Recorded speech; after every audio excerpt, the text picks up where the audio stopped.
Você está no elevador. Alguém sussurra sobre um colega. Você se inclina um pouco mais perto, quase sem perceber que está fazendo isso. Uma parte de você sabe que não devia se importar com a vida alheia daquele jeito. Mas você se importa, e essa vontade não desaparece só porque você decide ignorá-la. E a resposta real por trás desse impulso é muito mais estranha do que parece à primeira vista. Fofocar não é uma falha de caráter. É uma das tecnologias mais antigas que a sua espécie já inventou.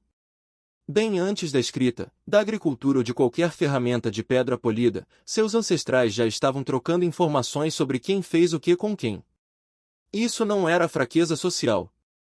Era sobrevivência. O antropólogo Robin Dunbar, da Universidade de Oxford, passou décadas estudando primatas e observou algo curioso. Os chimpanzés e outros primatas mantêm seus grupos unidos através do cateamento, aquele ritual de catar piolhos e limpar o pelo uns dos outros. Esse contato físico libera endorfinas. Ele cria confiança. Mas o cateamento tem um limite duro. Um chimpanzé só consegue catar um parceiro de cada vez. Isso significa que o tamanho do grupo fica preso a quantas horas por dia sobram para esse cuidado mútuo. Então, como os humanos escaparam desse teto? Dunbar propôs uma resposta ousada. Em algum momento da evolução humana, a fala substituiu o cateamento como o cimento social do grupo. E não qualquer tipo de fala. Fofoca. Por que falar permite fazer algo que catar pelos nunca conseguiu? Você pode manter vínculo social com várias pessoas ao mesmo tempo, só de conversar em grupo. Uma pessoa sentada ao redor do fogo podia se conectar com 5, 6, 7 pessoas simultaneamente, trocando informações sobre quem era confiável e quem não era. Isso multiplicou o tamanho possível dos grupos humanos de forma radical. Pense no que isso realmente significa. Enquanto um chimpanzé perde a tarde inteira cuidando de um único aliado, seus ancestrais conseguiam avaliar a reputação de uma dúzia de pessoas em uma única conversa à noite. Quem dividiu comida de forma justa na última caçada? Quem abandonou o grupo no perigo? Quem tentou roubar um parceiro? Essa informação, transmitida boca a boca, valia mais do que qualquer arma. Ela dizia em quem confiar antes que a confiança precisasse ser testada da forma mais cara possível. E aqui está a parte que ninguém espera. A fofoca não era, na maior parte do tempo, maldosa. O psicólogo Matthew Feinberg, da Universidade de Toronto, conduziu experimentos que mediram como as pessoas reagem ao presenciar alguém trapacear em um jogo cooperativo. Quando um participante via outro agir de forma egoísta, o corpo reagia com estresse real, batimento cardíaco acelerado, tensão visível. Mas assim que essa pessoa podia avisar outros jogadores sobre o trapaceiro, esse estresse caía. Fofocar sobre o comportamento ruim de alguém não era prazer malicioso. Era alívio genuíno. E o sistema nervoso descarregando uma tensão que só se resolvia compartilhando a informação. Isso muda completamente o que a fofoca significa. Ela não nasceu para destruir reputações por esporte. Nasceu como um mecanismo de proteção coletiva. Grupos que fofocavam sobre trapaceiros conseguiam isolar quem não cooperava, sem precisar de violência, de líderes formais, sem precisar de nenhuma lei escrita. A informação social fazia o trabalho que, mais tarde, tribunais e contratos tentariam formalizar. Você já parou para notar quanto da sua conversa diária ainda gira em torno disso?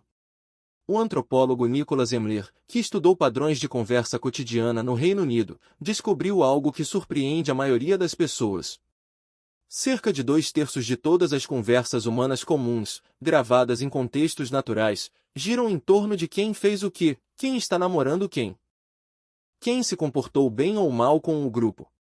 Raramente é sobre política ou ciência. É sobre gente. Sobre reputação. Isso não é superficialidade.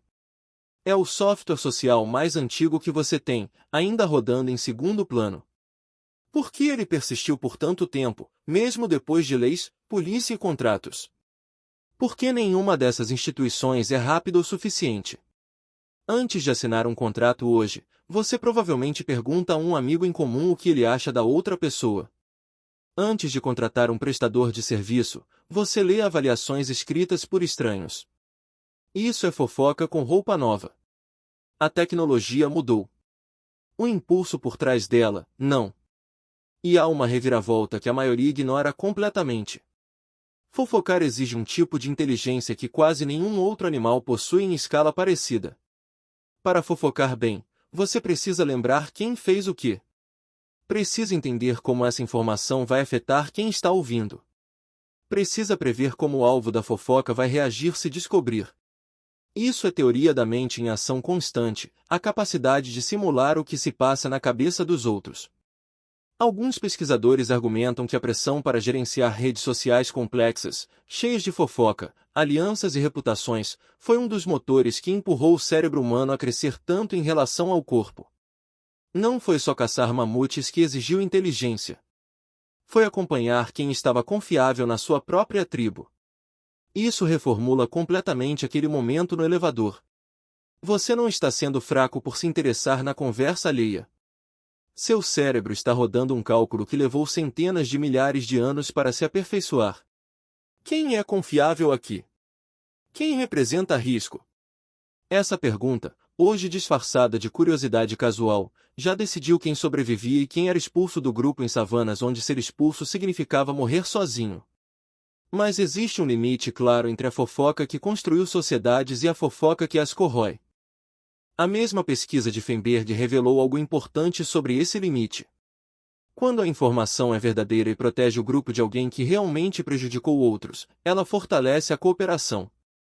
Quando é inventada, exagerada, ou usada só para elevar quem fala às custas de quem é alvo, o efeito se inverte.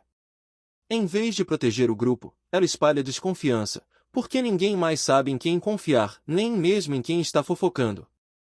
Isso explica por que a fofoca maliciosa parece tão errada, mesmo sendo, no fundo, o mesmo comportamento da fofoca protetora. O problema nunca foi compartilhar informação sobre outra pessoa. O problema é a intenção por trás disso. Seus ancestrais que fofocavam para proteger o grupo prosperavam junto com ele. Os que fofocavam só para destruir rivais corroíam a própria rede de confiança da qual dependiam para sobreviver ao inverno seguinte. A mesma pesquisa de Dunbar levou a um número que hoje circula bastante fora da academia, mas quase ninguém sabe de onde ele vem. 150. Esse é o limite aproximado de relações sociais estáveis que um cérebro humano consegue manter ao mesmo tempo, o famoso número de Dunbar. Ele não vem de nenhuma contagem arbitrária, e sim do tamanho do neocórtex humano e da quantidade de informação social que esse tecido consegue processar sem sobrecarregar. Acima de 150 pessoas, você não consegue mais acompanhar quem é confiável só pela memória direta. É exatamente aí que a fofoca se torna insubstituível. Ela vira o sistema de indexação que te permite confiar em alguém que você mal conhece, só porque 2 ou 3 pessoas confiáveis já garantiram por essa pessoa antes. Isso explica algo estranho sobre aldeias antigas, tribos de caçadores-coletores e até bairros pequenos hoje em dia. Comunidades desse tamanho quase não precisam de polícia interna, nem de contratos formais, para manter a ordem. Quem trapaceia, quem rouba, quem trata mal os outros, simplesmente perde acesso à rede de cooperação. Ninguém mais empresta ferramenta, compartilha comida ou convida para caçar junto. Essa exclusão silenciosa, mantida só por conversas, era mais eficaz do que qualquer punição física, durava para sempre e se espalhava sem que ninguém precisasse confrontar o outro diretamente. Existe ainda outra camada dessa história que raramente aparece nos livros de escola. A antropóloga Polly Visser passou anos com o povo Juponsi, caçadores-coletores do deserto do Kalahari, e gravou centenas de horas de conversas ao redor da fogueira. Ela encontrou um padrão claro. Durante o dia, sob luz forte, as conversas eram práticas, cheias de reclamações e negociações sobre recursos. Mas à noite, junto ao fogo, o tom mudava por completo. Surgiam histórias, piadas, relatos sobre parentes distantes, sobre quem tinha feito o que em outro acampamento. Era ali, na escuridão, com o corpo relaxado e a vigilância baixa, que a rede social do grupo inteiro era atualizada. O fogo não servia só para cozinhar e afastar predadores. Ele era o palco perfeito para o boletim de reputação da tribo. Repare também no que a fofoca faz por quem escuta, não só por quem fala. O psicólogo Frank M. C. Andrew, da Universidade Knox, investigou por que certas informações sobre outras pessoas parecem mais interessantes que outras. Ele descobriu que o cérebro humano prioriza automaticamente informações sobre pessoas do próprio círculo social, especialmente rivais em potencial ou parceiros românticos de interesse comum. Isso não é coincidência nem mau caráter. É um sistema de alerta. Saber cedo que um parceiro de caça é instável, ou que um parceiro amoroso já traiu antes, evitava que seus ancestrais investissem tempo e recursos escassos em alguém que traria prejuízo depois. A fofoca funcionava como um serviço de checagem de antecedentes, milênios antes de qualquer formulário existir. E há um mito que vale a pena derrubar aqui. Fofoca nunca foi uma coisa predominantemente feminina. Os dados que Nicholas Emler coletou mostram algo diferente do senso comum. Homens fofocam praticamente na mesma proporção que mulheres, só que o conteúdo muda de foco. Conversas femininas tendem a girar mais em torno de relações e cuidado mútuo. Conversas masculinas, mais em torno de status, competição e conquistas. Mas o volume total, o tempo gasto trocando informações sobre terceiros, é praticamente idêntico entre os sexos. O estereótipo da fofoca como fraqueza feminina nunca foi sobre biologia. Foi sobre quem a sociedade decidiu que podia se dar ao luxo de ser levada a sério fazendo exatamente a mesma coisa.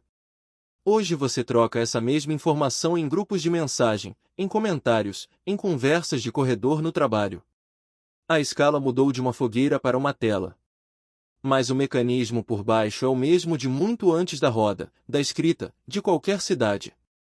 Você está, o tempo todo, mapeando quem é seguro e quem não é, usando a ferramenta social mais eficiente que a evolução já te deu.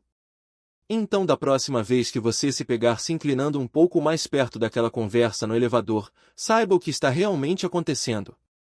Não é fraqueza, nem falta de educação. É a tecnologia mais antiga e mais poderosa que a humanidade já construiu, ainda rodando, ainda te mantendo vivo dentro do grupo, um sussurro de cada vez.